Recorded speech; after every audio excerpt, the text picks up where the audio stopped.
But other issues of where it's, we can't serve your child. I'm sorry, you'll have to find another place. And they've never been back to church. So there have been church leaders, I know that's another horror story, that have intersected. Praise God for you when you've helped us navigate. And you've also, just like that story of my son's kindergarten teacher that I sent that email to, church leaders also have to intercept us on really bad days too, and be graceful and kind. And so I'm grateful for that. That's not everybody's story. And that's what I do believe the Lord is ongoingly equipping me to do, is to collaboratively bring the parent and the church leader together. When it comes to church, what I am hearing, because again, I've got my foot in both doors. And so the crazy part, I was doing a conference back in September, and the breakout session was partnering with parents in discipleship. How can we equip church leaders to partner with parents in discipleship? Because listen, it's not I'm going to be very careful when I say this, or try to. It's not the church's responsibility to disciple your kid on an ongoing basis. You are in partnership with your local church. God has given you that child as steward for his glory and your good, so you disciple them in your home. And then the church is there to partner with you on that endeavor. And so with that said, I was in this breakout group going, how can, we equip partnering?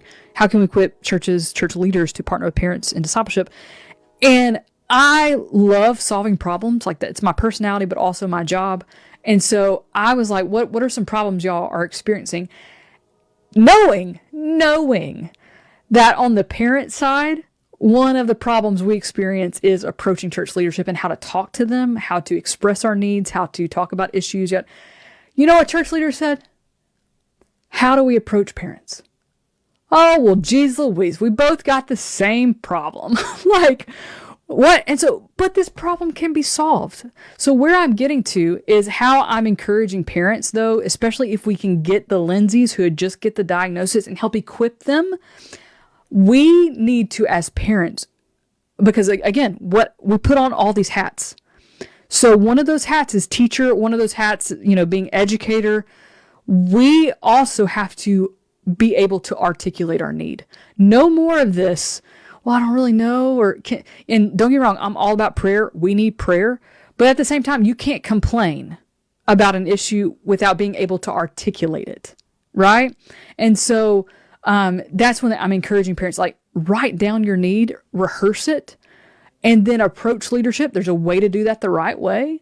There's a way to collaboratively address an issue while not putting the church leader on blast, right? And when, they become defensive and, kind of thing. So we're all in this together, right? And we all want the same thing. And so, it's just coming to the table again in How to Advocate and Stay Christian that we wrote. Church is an area you have to advocate too.